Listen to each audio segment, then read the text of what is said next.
Shalom, meus amados. Eu venho hoje falar com vocês a respeito do casamento. Muita gente tem dúvidas sobre esse assunto, então eu creio que é importante nós falarmos sobre isso um pouco, que a Yahushua esteja trazendo clareza e entendimento, compreensão às nossas mentes. Primeiro eu queria falar aqui, deixar claro que o casamento ele não faz parte de nenhuma aliança ou religião. Então, primeira coisa, o casamento ele não é sacramento de religião nenhuma. O casamento ele não é um ato religioso. As religiões, elas incorporaram essa questão do casamento como um dos seus sacramentos. Tanto católica, evangélica, outras religiões também, elas fazem as suas cerimônias de casamento. Então, quando nós estamos falando na questão de cerimônia, elas divergem entre si. Porém, a questão de casamento, para que você identifique isso, você precisa saber o que é casamento. Tá? Então, primeira coisa, casamento ele precisa acontecer de uma maneira específica. Primeiro, o casamento ele precisa ter juramento, ele precisa ter voto, e ele precisa ter a coabitação de um para com o outro, ou seja, o ato, não é? De coabitar com a mulher, com o esposo, tá? Então o casamento ele precisa ter esse contato entre homem e mulher para ser consumado. É importante nós sabermos isso e é importante nós reconhecermos isso, porque muita gente não crê, por exemplo, que Adão não casou. Naquela época os patriarcas não casaram. Isso não é verdade, tá? Porque se você for prestar atenção, quando Yahweh traz Eva para Adão, e Adão olha para ela, né? Então Adão ele profere palavras, ele diz: essa sim é carne da minha carne e osso do meu osso, tá? Então ele está ali fazendo um juramento e depois ele faz um voto dizendo: olha, seu nome será. E aí ele dá um nome, não é, para aquela metade dele, ele dá um nome para aquela que era uma, que é uma com ele, tá? Seu nome será varô, porque do varão foi tirada. Então, a partir daí, tá, tendo o Altíssimo como testemunha, está consumado o casamento ali de Adão e Eva. Tanto é que Adão também se encarregou de tentar o primeiro divórcio, porque ele havia feito um juramento, dizendo: olha, essa ela é osso do meu osso, ela é carne da minha carne, ela é uma comigo. E bastou Yahweh chegar, o Criador chegar para ele e falar: não, o que aconteceu? A mulher que tu me deste. Tá? Então ele já simulou ali, tá, até um divórcio. Parece engraçado isso, mas é verdade. Adão estava dizendo: olha, mata essa mulher aí, Criador, porque foi ela que me induziu. Tá? Sendo que ele mesmo havia feito um juramento de que aquela mulher com ele era uma. Tá? Então ele estava falando dele mesmo. Tá? Então ele quis se esquivar disso, mas o Criador não aprovou e não permitiu que ele se esquivasse da situação. Cada um recebeu, não é, da parte do Criador segundo o que o Criador determinou ali. Tá? Outra situação, que muitos têm falado que não aconteceu o casamento. Tá? Isaac e Rebeca, porque Isaac foi lá e olhou para Rebeca e entrou para a tenda e estava casado, ou qualquer coisa desse tipo. Veja bem, Abraão chamou seu servo mais antigo, que tinha tudo sobre o seu controle, porque Abraão colocou nas mãos dele e disse: olha, coloca a mão debaixo da minha coxa e jura, faz aqui um juramento de que você vai lá na minha terra e buscar da minha parentela uma esposa para o meu filho Isaac. E não deixa ele voltar para lá.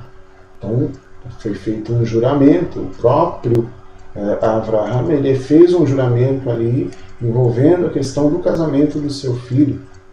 E aquele servo vai, e quando o servo chega no poço, ele faz um voto ao Criador, dizendo que aquela que viesse e baixasse o cântaro ali, não é, desse de beber a ele e também aos seus camelos, essa seria, não é, que essa fosse a esposa escolhida por Yahweh, a esposa escolhida pelo Criador.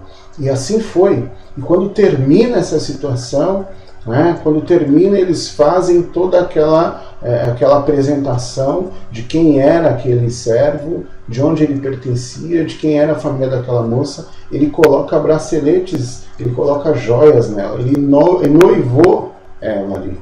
E preste atenção, quando Itzhak vê Rebeca, tá? Quando ele vê ela no campo, no cair da tarde, ela perguntou ao servo quem ele era, e ela desce da montaria e ela se cobre com uma mantilha, ela se cobre com o véu. O que ela estava fazendo ali? Ela estava mostrando que ela era uma pessoa separada, uma pessoa prometida, uma pessoa que estava ali sendo, né, guardada para alguém. Então já havia acontecido uma promessa de um casamento, já vinha acontecendo já. E quando você lê em Bereshit, Gênesis, né? Quando você lê lá no Gênesis 24, 63, diz assim, ó, e Itzhak tinha saído para passear no campo ao pôr do sol, e erguendo os olhos viu que estavam vindo alguns camelos, e Rivka, que é Rebeca, também olhou, e quando viu Itzhak, desceu do camelo e perguntou ao servo, quem é aquele homem que vem andando pelo campo em nossa direção? O servo de Abraão respondeu, é o meu patrão. Então ela pegou a mantilha e se cobriu. E depois o servo contou a Itzhak tudo o que tinha feito. Então olha só, Isaac estava sabendo de tudo, do juramento dele, estava sabendo do voto dele para com o Criador, de tudo. Tá? E Rivka, né, Rebeca, também olhou, e quando viu Isaac desceu do camelo. Então olha o respeito dela, ela sabia também de toda essa situação, que havia sido algo que o próprio Criador havia preparado, tá? Uma esposa que o próprio Criador havia preparado. Aí depois sim, ó, 67 diz, ó, e Isaac levou Rivka para a tenda onde Sara, sua mãe, havia morado. Então ela se tornou sua mulher e ele a amou. E assim Isaac se consolou da morte de sua mãe. Então não está dizendo aqui que ele simplesmente foi lá, viu uma mulher, gostou dela, pegou e entrou com ela para a tenda e estava casado. Não tem nada disso. Tá?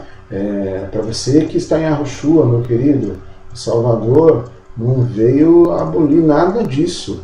Tá? Ele não veio mexer com nada disso.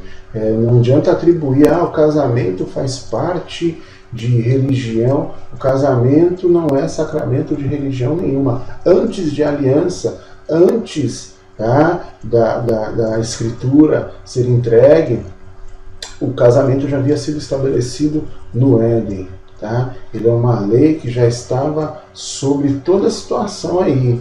Lá no Éden já havia sido estabelecido, lá no Éden Adão já tentou se livrar, se esquivar da responsabilidade, o Criador não permitiu, tá? E Yahushua veio e ele certificou isso quando ele falou, olha, divórcio não tem por onde, tá bom? Ele disse isso. Se você quiser, depois a gente vai fazer um outro vídeo para esse não ficar muito comprido, você vai ver que não há parâmetro para divórcio e recasamento. Divórcio até há. Agora, casar de novo, você vai ver que através do ensinamento de Yahushua não tem parâmetro para isso. Tá? Mesmo nas cartas de Shaul, nas epístolas, não tem. Tá? Você pode verificar de capa a capa, você vai ver situações adversas aí sobre a questão do casamento no meio dos reis, no meio de profetas, tudo. Mas não tem nada relacionado a divórcio, tá? Pelo contrário, o Criador diz, eu odeio o divórcio, tá bom? Então eu queria deixar aqui claro, tá? Você que quer realizar o seu casamento, faça o seu casamento, receba a sua esposa da maneira que vocês quiserem fazer, de vestido branco, com cerimônia ou não, pode ser uma cerimônia simples ou não, faça isso, tenha o Criador como seu testemunha, porque ele diz, eu sou testemunha entre você e a mulher da tua mocidade. Faça isso, tá? Não é porque você está em Yahushua, você não pode fazer o que você não tem mais que casar, que assinar papel, ter ter certidão de casamento, tá bom? Então tudo isso tá? É para que você pratique, para que você viva e para que você caminhe por esse caminho correto, de maneira correta, tá bom?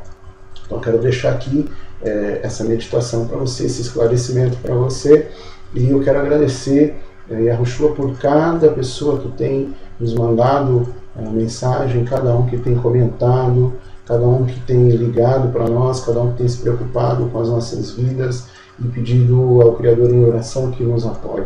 Eu clamo também a Ele para que você seja iluminado cada dia mais pela luz que resplandece de Yahushua, para que a tua mente ela possa se abrir e cada vez mais você possa conhecer essa sabedoria tremenda que está em temer o nome, não é, do Eterno. Aquele que teme ao Eterno, esse tem a sabedoria, porque a sabedoria verdadeiramente, como Salomão escreveu, não é? O princípio da sabedoria é o temor, né, ao Eterno. Então que você seja cheio de sabedoria e que aquele que entregou a sua vida no madeiro por você faça de você um luzeiro para o mundo, faça de você, tá, um farol a iluminar e a indicar o caminho, tá, que vem depois dessa porta estreita, que é Yahushua, que você possa trilhar por ele, mesmo que esse caminho seja apertado, que você possa passar e sujeitar a sua vida,